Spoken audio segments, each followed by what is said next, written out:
demonic angel. Today I'm going to show off my altar. I use it both indoor and outdoors.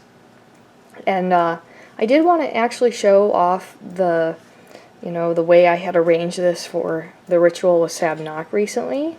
I liked the, cool dark background with the enchant, but I just wanted to show the items and the detail of it, and then kind of talk about my altar a little bit. But I do have the Sigil of Sabnock with my moon blood. This is for the purposes of protection. And it's kind of, it's the same idea as with curses. When you try to obtain fingernails, urine, hair, whatever, that physical body part to a person, so that it's that really intense connection. Well, it's the same thing as with protection, because you still want that intense connection to be there as well, just with protection magic. Moon blood is the most powerful blood that there is. It's the power of creation, and obviously a lot of occultists like to use blood and sigils together, and it's very effective, very powerful. I find that it if the spirit is attracted to blood, and you add that extra element, it makes the connection way more intense. With the spirit, you get a lot more information. But if you're a guy, you could just jerk off on a sigil, and that's very powerful too. That's your power of creation. It's just another body fluid. Some people use urine in witch jars for all the various reasons that people do magic, ranging from protection to cursing. But here on the left side, I have the Eight of Swords, because that is the associated tarot with Sabnock, and I like to put that here, obviously, for the physical item. On the right, the moon is actually the planet associated with Sabnock, so I just put the tarot card here just to have that little physical connection to the moon, especially because I really love tarot so much. So it's very intense, and it has a lot of energy anyway. But that's like when I'm focusing on ritual, that's that connection to the moon. Sabnock is all about the color purple, so I have my amethyst. It's a really awesome piece of amethyst. And then I have this is tanzanite. My grandmother gave this to me, and then it has a real silver. And Sabnock's metal is silver. So I only will put that ring, because it is very, very special and personal to me, here when I do things associated with protection and the spirit. These items, I should say this rock, the ring, and the jar are only for working with Sabnock. So that there's that, and it's kind of a simple. I like the simplicity of it. Sometimes I could get a little cluttered or whatever, but so what's in the it's just a regular little witch jar here, but I have a bay leaf, because bay leaves are traditionally used for protection. People would put them outside of the front door for protection, and this really is just symbolic of me drawing the energy of protection to myself, and drawing Sabnock to me, to bring these qualities to life for me. So I actually have allspice, and then in the So allspice, I have cinnamon, and then I actually have some little pieces of orange, like the orange rind. I think that, you know, I guess in just my little imagination or personal connection with Sabnock, I think that Sabnock is very attracted to like that sweet smell of oranges.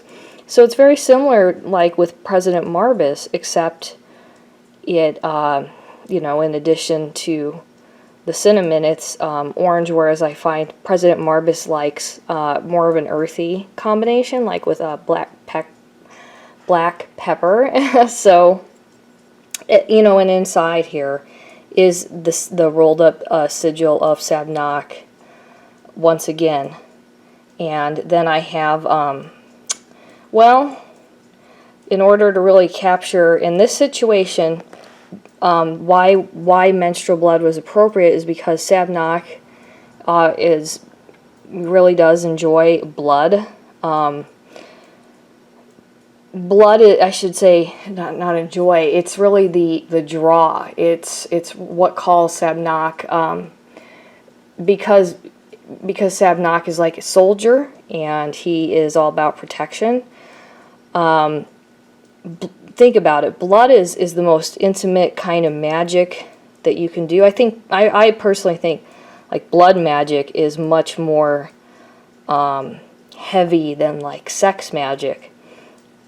And so that is, you know, opening this door to and for Sabnock, because it is blood. I mean, you need protection, and you need a soldier. Well, you know, you have to offer some kind of powerful aspect of yourself, a very private, personal part of yourself. And so in this case, it was appropriate. Most times I use like menstrual cups to collect my blood in that way, but every once in a while I might just bleed on some clothing or something just a little bit and then cut the clothing up, and I tend to get a lot out of that, like for personal use like this. So it's good. It's good fun, to be honest.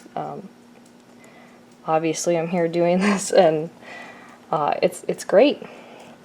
I do have to say that I have a lot of fun just doing this. Yeah, and then I have, you know, like I used the other night, like sometimes I go to places like Hobby Lobby, things like that, and Michael's or whatever. It's like, those are all craft stores, and I just get these kinds of candles and maybe like those shorter ones. I'll like pick up white and orange and purple and whatever, because each, you know, a lot of spirits, they have their personal favorite colors, and that way I can just go in my little witch closet and pull out whatever color is going to be necessary. So I'll just get those, and they're cheaper in bulk like anything else like that. So about my altar actually is I actually found this. I used to live in Tucson, Arizona, and I went hiking a lot out there. For a while I went every day, just, you know, on the path of sobriety. So I went off the trail, which, you know, but I did know this area of the wilderness very, very well. And I went off where I usually did, and I did find this. And at first I thought it was really neat. When I came upon it, it was actually raining, and so this little crevice divot thing here was filled with water. And I thought maybe somebody will come back for it. I'll feel it out, you know, I'll see whatever. I'm really attracted to this item though. And as time went by, and I did pray and meditate about it, and I never saw anybody use it, so I took it. I mean, I really wanted this thing though. I was very, very attracted to it, and I thought I kind of had that feeling like the message for me was, take this. This is for you now, because you will love this, and I really take. I mean, like, I love this thing. This is my thing. So on the side is really cool. Let's show you guys. So we got, it's like rocks, and they're of all these various colors. See, this thing's made out of cement, and it's like all these shards of, like, this looks like, you know, like a glass bottle, really. You know, it has a little chip there.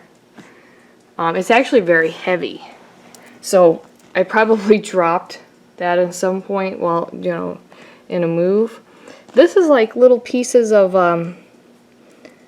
tile, like, almost, and then this reminds me of one of those, like, whatever, green beer bottles and such. This is actually a shell. That's really neat. I love it, but I love how it was handcrafted, beautifully made. And then here's this little hand, and it's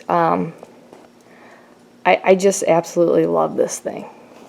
You can get a little detail. It just sticks out, and that's all that there is to it, but it's really neat. And then I'm going to come over here and show you this is just glass. But it's still cool. It's almost like the face of the front of it. It does have, like, paint. It was probably once red. I really think, I mean, my impression was that this thing had been out in the wilderness for maybe 20 years before I got to it. Of course, I'm not sure why I think that, but I feel like this was made in this different place and time. And it had to be done very privately, so people really cared for this thing because this was they could go out in nature, they could, I would say, they could pray however they want to whoever they want to, not feel judged, and just, you know, long to be free out in nature and at night, and this was how they did this. This is cool. So it's like, here's the paint, right, and it drips down the front of it. And then, like, this just holds a whole bunch of my ritual items. And then this is just completely little chips of mirrors. So that's just like, this is actually really, really hypnotic. I need to clean the mirror parts of it again, but I use this actually for scrying. So, for instance, when people say, you know, how do you know what the goetic spirits look like? Some of the times I get that information where I'll do a ritual. Let's say in this case I invoke Sebnak, and then I can do some scrying, and details will really come into my mind about messages or the way that Sebnak like appears to to my brain in this material kind of way. And it is just like, I'll stare into this for however long, and then that'll come to me. So I'm not going to exactly stare just ahead, a little bit off to the side, while still looking into these mirrors, and things will start to I'll start to be able to visualize details of things. So I use this for, you know, lots of things, as you can imagine. This is like my favorite thing ever, honestly. I mean, that more of my favorite thing than, like, all these other really amazing occult items. Even though I would say I still consider myself to have only, like, a basic supply of occult items. But, you know, this was it, and I only found it because I went off the trail and took that chance, and I wanted to go deeper into the unknown, into the wilderness, take a path that I had never taken before. That was the day, man. Take a new path, and I was able to find and connect with this object that has been very rewarding for me. Well, anyway, you know, in the future I'll show different things I do with this altar. Sometimes I'll feature that, and then I would like to go over scrying a little bit more with you guys. So we'll do that soon. Anyway, I'll talk to you later.